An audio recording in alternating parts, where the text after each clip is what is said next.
Okay, greetings, history scholars. Once again, AP Euro Review Unit 12.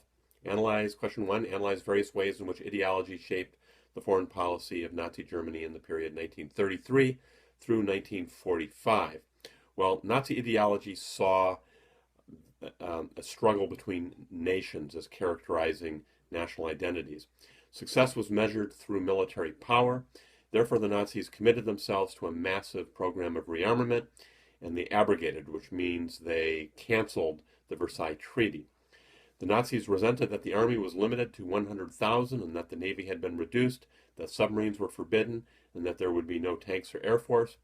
The Nazis in 1935 introduced mandatory conscription for all men and began a very deliberate program of rearmament, although early on the Air Force rebuilding is sort of camouflaged as a flying club.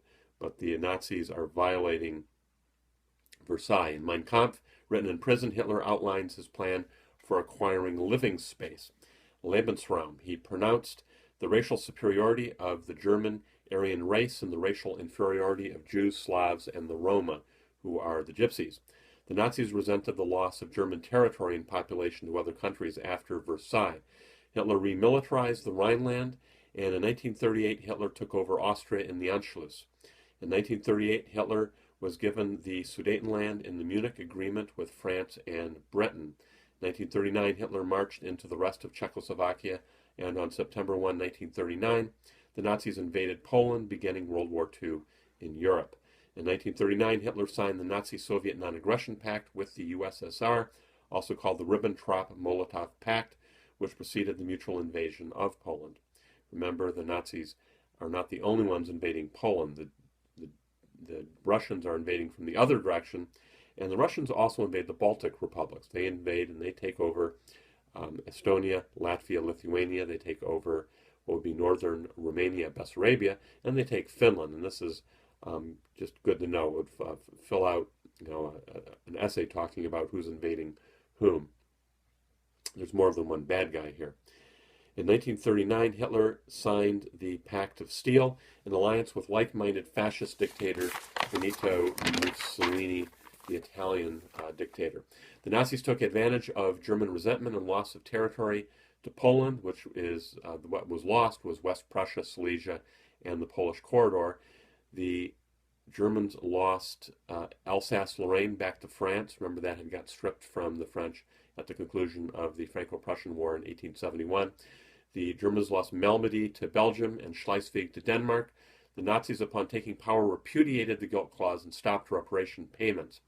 In 1936 to 1939, Hitler took the side of the Phalangists/Fascists in Franco's Spain during the Spanish Civil War.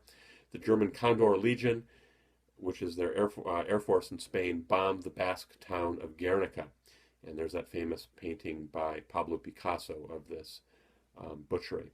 The Nazis supported quasi-fascist regimes in Hungary, Romania, and in Bulgaria, and killing squads called Einsatzgruppen followed Nazi troops. And in 1941, the final solution began, and the extermination of 6 million Jews. Question 2, consider the period 1918 to 1948 and analyze the political and diplomatic problems faced by two of the following newly created Eastern European states.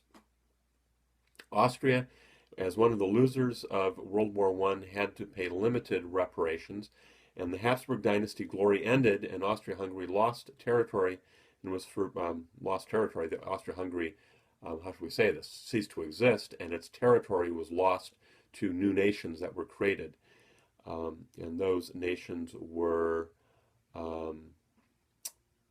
Austria, Hungary, Yugoslavia, Czechoslovakia, and Poland. Austria itself, though, was forbidden to merge with Germany. The victors here at Versailles didn't think it was really right that Germany should increase in size by losing a war, by giving Austria to tack on. Remember, Hitler does this with the Anschluss before World War II breaks out in full force.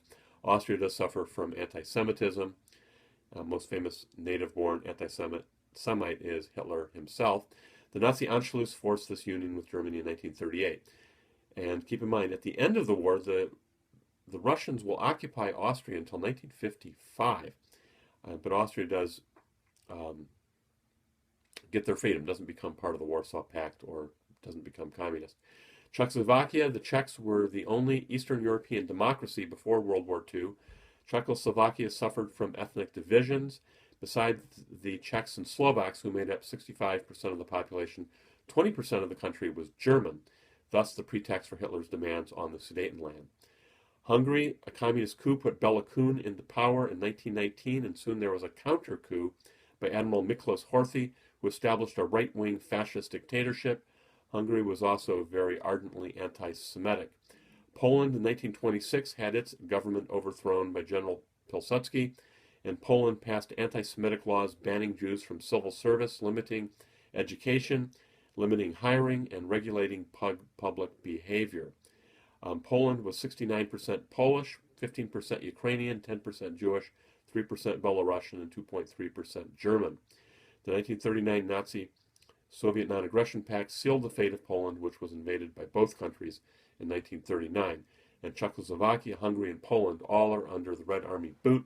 At the end of the war, they all are dragged into the Warsaw Pact. They all have communism forced upon them by Stalin's legions. Eastern Europe, after World War I, had no tradition of self-government or democracy. There was great ethnic division. Every country had ethnic groups in them that wanted to be someplace else, and the new borders upset a very fragile economic trade arrangements here at the end of the war. And Eastern Europe, after World War II, again, by the force of the Red Army, became a buffer zone with the West and the Soviet Union. Question 3, analyze the impact, a feminist question here, the impact of the rise of militarism and the Second World War on the lives of European women. In your answer, consider the period 1930, which is pre-World War II, to 1950, which is post-World War II. Women in Germany and Italy were put on a pedestal by the Nazis and fascists and encouraged to stay home and have many children. Women were discouraged from working in the workplace. The fascists had a limit of like 10% in the workplace. The idea was you should be having good little fascist and Nazi babies. Motherhood is glorified. During World War II, though, women were involved in many non-combat roles. Women were nurses, they were spies, they worked with the resistance, and in the USSR, women did fly as pilots. Propaganda posters used women as motivation tools. Women were targeted for food production. Women during the Great Depression before the war lost their jobs. Women suffered like men during World War II from famine, from food shortages, from bombings, from the Holocaust. Women took jobs that men left on farms and in industry, and women in England sent their children out of London during the Blitz to escape getting killed.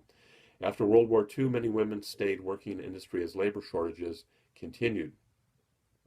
Simone de Beauvoir, in her book The Second Sex, gave a manifesto for sexual equality with men, and she advocated the taking control of reproductive rights, that if women can avoid motherhood, they will then be able to do what men do, and that's enter the workplace and places of education. So sort of a counterpart of Betty Friedan in the United States and the feminine mystique in many ways.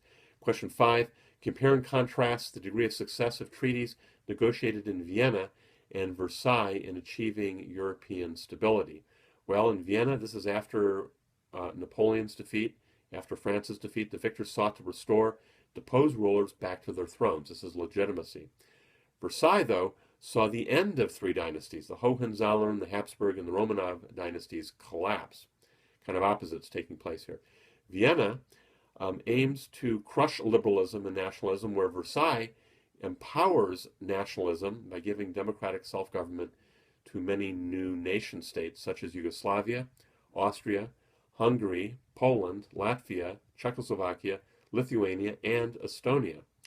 Question 7 here, considering the period 1933 to 1945, analyze the economic, diplomatic, and military reasons for Germany's defeat in the Second World War.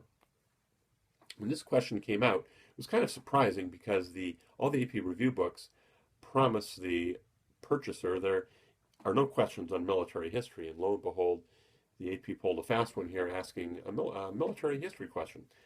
Economic subpoint here, the Nuremberg Laws of 1935 ended Jewish citizenship, wasting a fair amount of human capital in Germany. The final solution diverted resources that could better have been spent used fighting the war. Allied bombing caused much destruction, and there was a shortage of fuel in Germany. There was an underestimation of U.S. military might. The U.S. truly became the arsenal of democracy, outproducing the Axis powers. Diplomatic some point here. Italy was a very weak ally in the Pact of Steel alliance. Hitler needed to bail Mussolini out several times in his botched escapades in North Africa and in Greece, invasions of North Africa and Greece. Hitler invades the USSR in Operation Barbarossa, which violates the Nazi-Soviet pact, and this is probably, most historians say, this is Hitler's greatest mistake during World War II. Declaration of war against the U.S. was a mistake. Hitler could not beat the big three, that would be the U.S., Britain, and the USSR at the same time. Military subpoint here, military overstretch. Hitler committed to take over and garrison way too much territory. Hitler was trapped fighting two powerful armies, the U.S. and the USSR, and the Brits we should throw in here. Hitler invaded Russia, and millions died in Russia's winter fighting. Allied technology and industry were superior and produced more weapons. Submarine warfare was unsuccessful, and Operations Torch and Overlord were not successfully stopped. So a whole slew of reasons here why Germany lost World War II. So keep calm, carry on, keep studying, keep reviewing. Good luck, keep your chin up, and get the stuff in your mental arsenal, in your intellectual quiver. All right, gang.